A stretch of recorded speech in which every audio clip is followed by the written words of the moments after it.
درود شریف محبت کے ساتھ پڑھیے اللہم صلی علی سیدنا شفیعنا حبیبنا مولانا محمد بارک وسلم صلو علیہ الصلوۃ والسلام علیک یا رسول اللہ صلی اللہ علیہ وسلم۔ محترم صاحب، پیغمبر اعظم صلی اللہ علیہ وسلم معراج پر گئے، جیسا کہ ہم نے جمعہ میں آپ کو بتایا کہ نبوت کا 12ویں سال میں ام ہانی کے آپ کا تشریف رکھتے ہیں۔ استراحت کے وقت حضرت جبریل آئے، رسول اللہ صلی اللہ علیہ وسلم اس وقت استراحت فرما رہے۔ اب جبریل وہ جب میں پھنسے ہوئے کروں تو کروں کیا، اگر جگہ پاؤں تو بے ادبی ہو جاتی ہے۔ ایسے عالم میں خدا بند لا شریف نے ایک طریقہ بتایا، جبریل وہ اپنی کافوری زبان پیغمبر اعظم صلی اللہ علیہ وسلم کے تلوے میں مس کر جب کافوری ٹھنڈک رسول اکرم صلی اللہ علیہ وسلم کو محسوس ہوگی وہ بیدار ہو جائیں گے۔ جیسے ہی حضرت جبریل نے اپنی زبان کو تلوائے رسول سے مس کیا، پیغمبر اعظم نے آپ کو کہا جبریل کیسے آنا ہوگا؟ کہا خدا بند لا شریک ملاقات کا اشتیاق کرتا ہے، اتنا نوری برات لے کر آیا ہوں آپ کے استقبال کے لیے، آپ تشریف لائے۔ حضرت جبریل جنت سے براق لے کر آئے۔ جب پیغمبر اعظم صلی اللہ علیہ وسلم براق پر سوار ہونے لگے تو براقیں بڑی سوکھی۔ جبریل نے جذب و توبیخ کرتے ہوئے کہا، اے براق تمہیں پتا نہیں تمہارے اوپر کون سوار ہونے والا ہے؟ یہ وہ ہستی ہے جس کے لیے کائنات کی وجود میں لایا گیا ہے۔ براق نے بڑی عاجزی کے ساتھ کہا، جبریل میں جانتا ہوں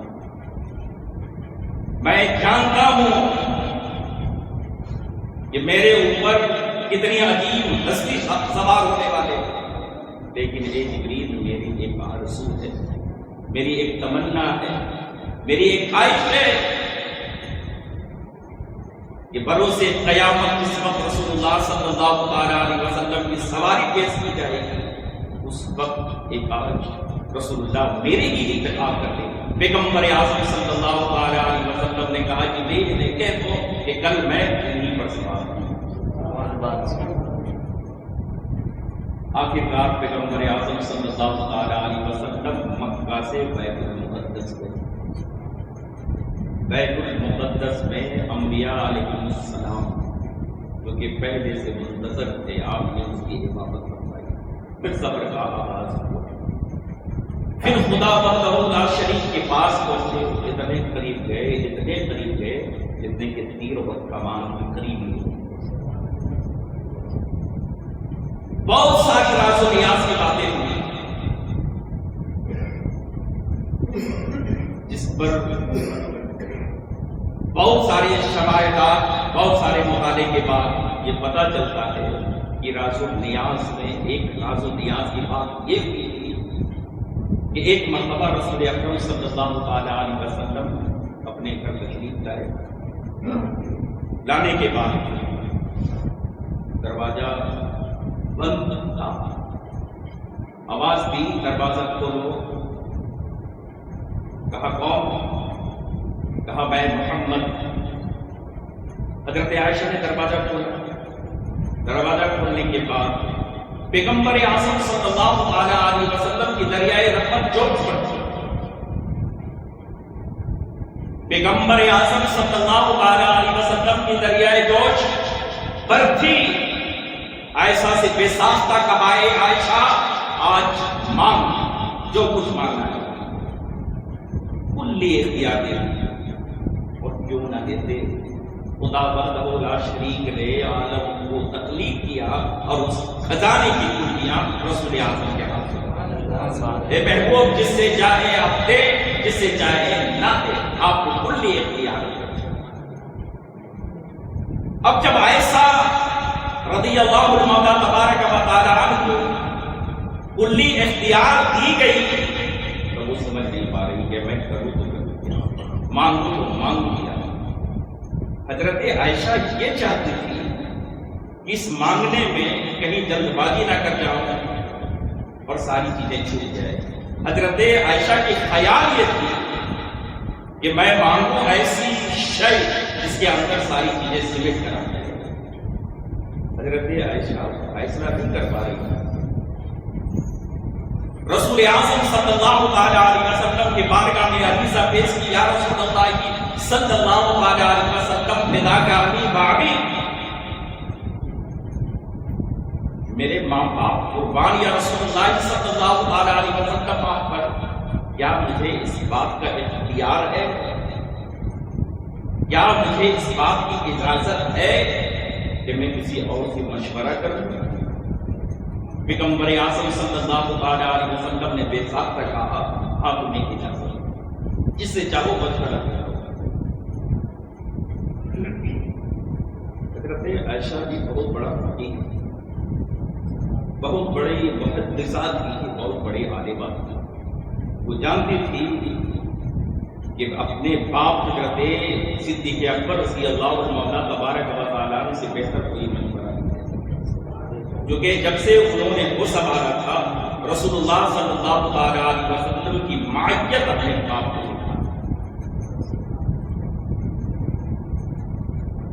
حجرہ رسول سے عائشہ نکلی، صدیق اکبر رضی اللہ عنہ تبارک و تعالیٰ یعنی اپنے گھر باپ کے گھر کو کی،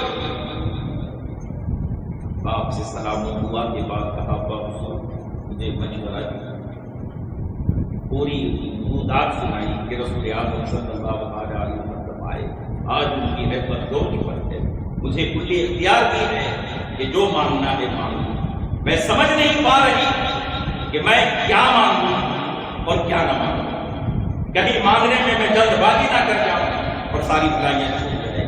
میں تو یہ چاہتی ہوں کہ ایک ایسی چیز مانگوں جس کے اندر ساری چیزیں سمٹ کر آ جائیں۔ پیغمبر اعظم صلی اللہ علیہ وسلم سے اجازت لے کر جب عائشہ گئی، باپ کو پوری رودات سنائی، حضرت صدیق اکبر نے ایک اچھا مشورہ دیتے ہوئے کہا، بیٹی کیوں نہیں رسول اعظم سے کہتی کہ یا رسول اللہ صلی اللہ علیہ وسلم جب آپ معراج کر گئے تھے، خدا بندہ شریف نے جب آپ کو اپنے قرب خاص عطا فرمایا، اور اس قرب خاص کے اندر جو خدا بندہ شریف کے نزدیک جو سب سے قرب خاص کے اندر جو بات ہوئی، انہی باتوں میں سے ایک کوئی بات سنا،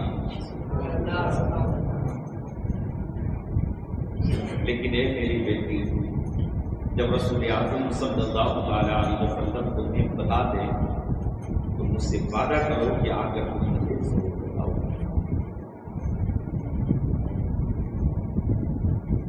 حضرت عائشہ صدیقہ رضی اللہ تعالی عنہا وہاں سے رسول اعظم صلی اللہ علیہ وسلم کے پاس پہنچی، کہا یا رسول اللہ صلی اللہ علیہ وسلم، میں مشورہ کر رہی ہوں، اب مجھے اجازت ہے کہ میں اپنی بات بیان کروں۔ پیغمبر اعظم صلی اللہ علیہ وسلم نے کہا، ہاں تمہیں اجازت ہے، مانگو جو کچھ مانگنا چاہتی ہے۔ حضرت عائشہ نے کہا، یا رسول اللہ صلی اللہ علیہ وسلم، جب خدا بندہ شریف نے آپ کو معراج پہ بلایا اور معراج پر بلانے کے بعد آپ کو اپنا قرب خاص عطا فرمایا، اور اس قرب خاص کے اندر جو قریب اور سب سے خاص بات ہوئی ہے، ان باتوں میں سے کوئی ایک بات سنا۔ رسول اعظم صلی اللہ علیہ وسلم سے جب عائشہ نے کہا کہ جو قرب خاص میں خدا بندہ شریف سے جو خاص بات ہوئی ہے، انہی باتوں میں سے کوئی ایک بات سنا دیجیے۔ پیغمبر اعظم صلی اللہ علیہ وسلم جو جواب دے رہے ہیں وہ سنیے، اور تمام کے طریقے اور دل کے نہاکھاؤں میں اس کو جگہ دیں اور اپنی زندگی کے اندر اس کو نافذ کر دیجیے۔ انشاءاللہ عز و جل دنیا بھی شاد رہے گی اور آخرت بھی شاد رہے گی۔ رسول اعظم صلی اللہ علیہ وسلم نے فرمایا کہ خدا بندہ شریف نے جب مجھے قرب خاص میں بلایا اور جو خاص بات ہوئی، ان باتوں میں سے ایک بات یہ ہے کہ خدا بندہ شریف نے اپنے اوپر لازم کر لیا ہے، اپنے اوپر لازم کر لیا ہے کہ میں بروز قیامت میں جنت۔ اس کے لیے بھائی نماز پڑھنے کے لیے، نماز پڑھنے والوں کے لیے رب نے لازم نہیں کہا کہ میں اسے جنتی دے دوں۔ روزہ رکھنے کے لیے اب وعدہ ہے، اگر آپ جس معیار کو خدا چاہتا ہے کہ نمازی ویسا نماز پڑھے، روزے دار ویسا رکھے، تو یقیناً اس کا وعدہ ہے۔ لیکن رب نے لازم کر لیا ہے کہ اگر بندہ دنیا کے اندر وہ کام کرتا ہے تو رب پر لازم ہے کہ اسے بروز قیامت جنت پائے۔ وہ کون سا کام ہے، وہ کون سا کھیل ہے جس کو اپنا لینے کے بعد اللہ عز و جل اپنے اوپر لازم کر لیتا ہے کہ بندے کو جنت عطا فرمائے۔ وہ عائشہ سے فرماتے ہیں، عائشہ خدا وحدہ شریف نے لازم کر لیا ہے کہ جو بندہ دنیا کے اندر دو ٹوٹے ہوئے دلوں کو جوڑ دے، رب اپنے اوپر لازم کر لیتا ہے کہ بروز قیامت اسے جنت عطا فرمائے۔ آج ہم کیا کر رہے ہیں؟ ہم جوڑنے کے بجائے ٹوٹے ہوئے میں اور مزید اس میں دراریں ڈالتے ہیں۔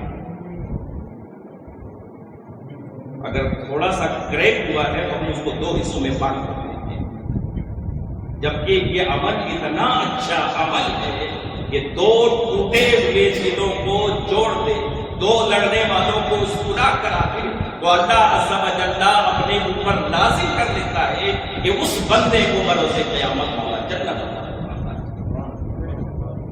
جب عائشہ اپنے باپ کو اس کی خبر دی تو صدیق اکبر رضی اللہ عنہ تبارک و تعالی ہچکیاں لے کے بولے رہے،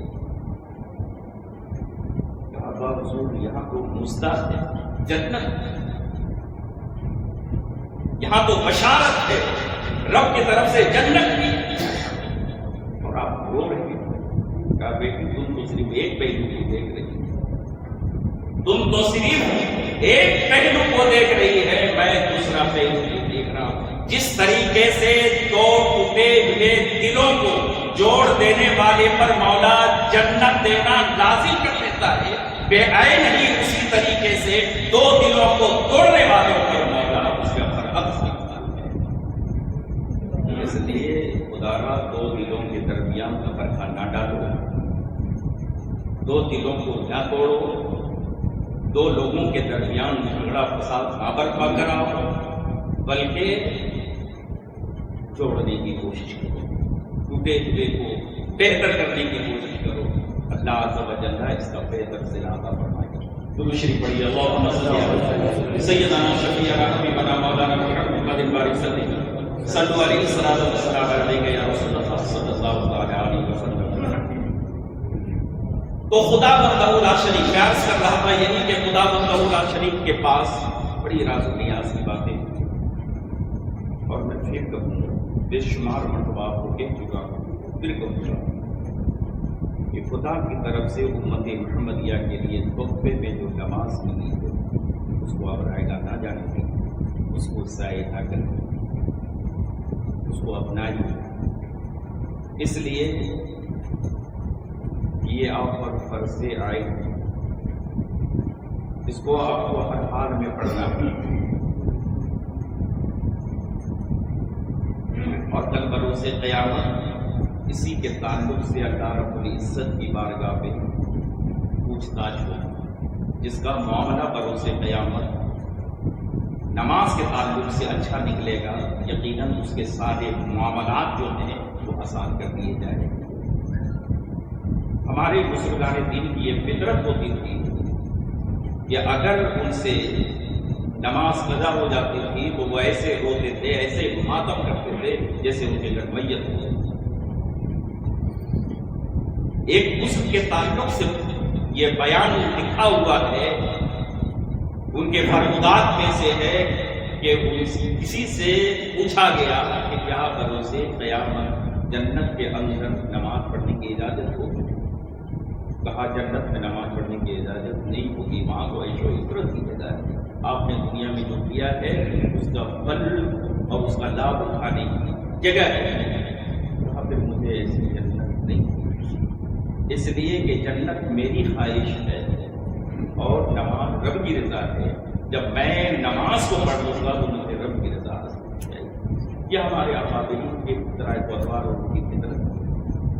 فاروق اعظم رضی اللہ تعالیٰ تبارک و تعالیٰ کی زندگی کو آپ دیکھیں، اتنے جلیل القدر صحابی ہیں، اتنے جلیل القدر ہے کہ رسول اعظم صلی اللہ علیہ وسلم نے آپ کی فضیلت بیان کرتے ہوئے کہا کہ میرے بعد اگر کوئی نبی ہوتا تو وہ عمر کے ساتھ ہوتا، لیکن نبوت کا دروازہ بند ہو گیا ہے، اب میرے بعد کوئی نبی نہیں ہوگا. حضرت فاروق اعظم رضی اللہ تبارک و تعالیٰ پر جب آپ قاتلانہ حملہ ہوا اور جب آپ قاری ضربے کھانے کے بعد زمین پہ آ گئے، پانی چھڑک کر جب آپ کو ہوش میں لایا گیا تو آپ نے جو گفتگو کا آغاز کیا وہ یہ لوگوں سے پوچھا ہے، لوگوں کیا فجر میں وقت ہے؟ کیا ابھی فجر میں گنجائش ہے کہ دکانہ ادا کی جا سکے؟ موجودہ حاضرین نے کہا حضور والا اے امیر المومنین، ابھی وقت میں اتنی گنجائش ہے کہ اطمینان و سکون کے ساتھ دکانہ ادا کی جا سکتی ہے. تو آپ نے برجستہ کہا خدارا مجھے قبلہ کر دو، اس لیے کہ انسان کی زندگی جو ہے وہ نماز کے بغیر ادھورا اور بیکار. اب یوں ہی ہم بیکار بیٹھ کے گزار دیتے ہیں. کیا ان لمحوں کے تعلق سے جب مولا پوچھے گا تو ہمارے پاس کوئی جواب ہوگا؟ رسول اعظم صلی اللہ علیہ وسلم نے ایک دفعہ ایسی جگہ تشریف لے گئے جہاں ایک تب دربار تھا، جس کو آپ اپنی زبان میں کہہ لیجیے بڑا سا حوض تھا. رسول اعظم صلی اللہ علیہ وسلم نے موجودہ صحابہ اکرام سے فرمایا کہ مجھے بتاؤ کہ اس میں اگر کوئی بندہ 5 دفعہ غسل کرے تو کیا اس کے جسم میں کوئی مائع باقی رہے گا؟ صحابہ اکرام نے نبی میں کہا یا رسول اللہ صلی اللہ علیہ وسلم جسم پر مائع بالکل نہیں ہوگا. تو اللہ کے رسول صلی اللہ علیہ وسلم نے فرمایا یہی مثال نمازیوں کا ہے. جب بندہ مومن 5 وقت اللہ رب العزت کی بارگاہ میں اپنے جبین نیات کو جھکا کر بندگی کا نذرانہ پیش کرتا ہے تو مولا عز و جل اس کے جسم سے گناہ کو مٹا دیتا ہے. سب کچھ کرنے کے لیے ہمارے پاس وقت ہے، اگر نہیں وقت ہے تو نماز کے لیے وقت ہے. سب کچھ کر سکتے ہیں، بیکار لگ اب یوں ہی بیٹھ کر گزار دیتے ہیں. اور جانتے ہیں میں نے حدیث مصطفیٰ پڑھا ہے بروز قیامت انسان کو سب سے زیادہ افسوس حسرت اسی بات کی ہوگی جو اس کی زندگیوں کے اندر بیکار وقت گزر رہا ہے. ان وقتوں کو وہ یاد کر کے روئے گائے کاش ان وقتوں کو میں بیٹھ کر بیکار نہ گزارا ہوتا، ان وقتوں میں لغویات کے اندر منہمک نہ ہوا ہوتا، ان وقتوں میں ذکر و اذکار کر لیا ہوتا، خدا کی حمد بیان کر لیا ہوتا، خدا کی عظمت کا ڈنکا بجا دیا ہوتا، تو شاید مجھے یہ چیز دیکھنے کو نہیں ملی. لیکن وہاں افسوس کرنے سے آپ کو کوئی فائدہ ہونے والا نہیں. افسوس کرنا ہے تو دنیا کے اندر. یہ دنیا دارالعمل ہے اور آخرت دارالجزا ہے. یہاں آپ جو کریں گے اس کا صلہ آپ کو ملنے والا ہے. اور ایک بات خصوصی طور پر آپ سے میں کہا، نماز خشوع اور خضوع کے ساتھ پڑھیے اور لاسٹ میں دعا کے اندر یہ بات ضرور کہیں مولا تو جس معیار کی نماز چاہتا ہے ہم ناتمام سے تو نہیں ہو پا رہا ہے، مولا ہماری پوری ہوئی نماز کو قبول فرما دے. اپنی نماز پہ غرور نہ کرو، اپنی نمازوں کو دوسروں کے سامنے رغبت کے ساتھ نہ پیش کرو. شاید کہیں تمہیں شیطان اپنی جال میں نہ پھانس لے اور تمہارے کیا بجا جائے. شیطان دنیا کا وہ کون سا حصہ ہے جو اس کے سجدے سے خالی ہو، لیکن اس کی تکبر اور غرور نے اس کو لے ہوا اور رائندے درگاہ کیا. مجھے اس وقت ایک واقعہ یاد آ رہا ہے. حضرت عطا سلیم رحمۃ اللہ علیہ یہ کہتے ہیں کہ مجھے چادر بننے کا ہنر آتا تھا. میں نے ایک چادر تیار کی, بڑا غور سے سنیے گا, بڑا لطف آئے گا. میں نے ایک چادر تیار کی, اس کے رنگ و روغان میں ہم نے کوئی کمی نہیں کی, ہم نے اس کی مضبوطی اور درستگی میں کوئی کسر نہ چھوڑی. جب وہ بن کر چادر تیار ہوئی تو اتنا دلکش اور جاذب النظر اور لوگوں کو آکرشت کرنے والا تھا کہ جو دیکھتا چادر کی جانب مائل ہو جاتا. ایسے اس کے رنگوں ہوگا. میں اس چادر کو لے کر بجاج کے پاس گیا, اور جب میں بجاج سے پوچھا کہ اس کی قیمت کیا ہوئی, وہ عطا سلیمی کہتے ہیں کہ میں چادر کی قیمت کا جو توقع رکھتا تھا اس سے نہایت ہی کم اور سستا انہوں نے بتایا. میں سے چادر لے لی اور چادر لے کر میں رونا شروع کیا, اور روتے روتے مجھ پر ہچکیاں بننے لگی. اس بجاج کو, اس تاجر کو میرے اوپر رحم آ گیا اور کہا تو رونا بند کر, تو بول, میں منہ مانگی اس کی قیمت دیتا ہوں. عطا سلیمی کہتے ہیں کہ میں تمہارے اس چادر کی کم قیمت کی تعین سے نہیں ہو رہا, تمہارے کم قیمت کی وجہ سے میں نہیں رو رہا. میں تو سوچ رہا ہوں کہ میں اپنی نماز کو اپنے حساب سے, اپنی عقل سے, اپنی تدبر سے اچھا پڑھتا ہوں. کل جب مولا کے بارگاہ میں پیش کیا جائے گا تو کہیں اس میں بے شمار ایوب نہ نکل جائے گا. جبکہ چادر میں نے ہر ایک ایوب پر نظر رکھتے ہوئے اس چادر کو بن کر تیار کیا, لیکن جب ایک ماہرین کے پاس پہنچا تو کہ اس میں ایب نکل گئے. میں اتنی درستگی کے ساتھ نماز پڑھتا ہوں, قرأت کرتا ہوں, رکوع کرتا ہوں, کہیں یہ مولا کی بارگاہ میں بھی بے عیب نہ ہو. اس لیے اپنی نماز کی تاخیر کی رونق دوسرے پر نہ چھوڑیں. آپ مولا کی نماز پڑھ رہے ہیں, دوسرے کے لیے نہیں پڑھ رہے. اس لیے مولا کے لیے پڑھ رہے ہیں تو مولا سے توقع رکھیے, اور فخر کے طور پر مت کہیے کہ ہم یہ کر رہے ہیں. اس لیے اللہ سمیع بصیر ہے, وہ دیکھتا بھی ہے, سنتا بھی ہے, اور وہ ہم سب پر خبر بھی رکھتا ہے. ان اللہ کان علیکم رقیبا, تم جہاں کہیں ہو تمہاری نگرانی. درود شریف پڑھیے. اللہم صلی علی سیدنا شفیعنا حبیبنا مولانا محمد بارک صلی علیہ وسلم علیہ یا رسول اللہ صلی اللہ علیہ وسلم. آخرکار پیغمبر اعظم صلی اللہ علیہ وسلم تشریف لائے. ابو جہل سے ملاقات ہوئی جس کو میں نے مانگا, اس میں کچھ سوال و جوابات. بس آخری بات آپ سنا دیں. کفار مکہ نے کہا کہ اچھا یہ بتائیے آپ کہ جب آپ رات کے چند حصوں میں بیت المقدس گئے, آپ نے وہاں نمازیں پڑھی, تو بیت المقدس کی کتنی کھڑکیاں, کتنے دروازے, کتنے ستون ہیں, کتنے وینٹیلیٹر ہیں. ادھر سوال کفار مکہ کر رہا تھا. خدا وحدہ لا شریک نے پورے بیت المقدس کو اٹھا کر رسول اللہ کی نگاہوں کے سامنے کر دیا. وہ پوچھتے جاتے تھے, رسول اللہ جواب دیتے جاتے تھے. لیکن وہ اتنے بدبخت تھے, اتنے ٹھوس ثبوت دینے کے باوجود وہ کہے کہ یہ کسی ایسے شخص سے سن رکھا ہے جو بیت المقدس گیا ہو اور وہاں کے ہر چیز پر اچھا دسترس رکھتا ہے. کوئی ایسی ثبوت دیجیے جس کو ہمیں ماننے میں انکار نہ ہو. کہا ہم سبوں کا قافلہ کیا ہوا. اب قافلہ کے بارے میں بتائیں. پیغمبر اعظم صلی اللہ علیہ وسلم نے کہا میں مقام روحا ہوں,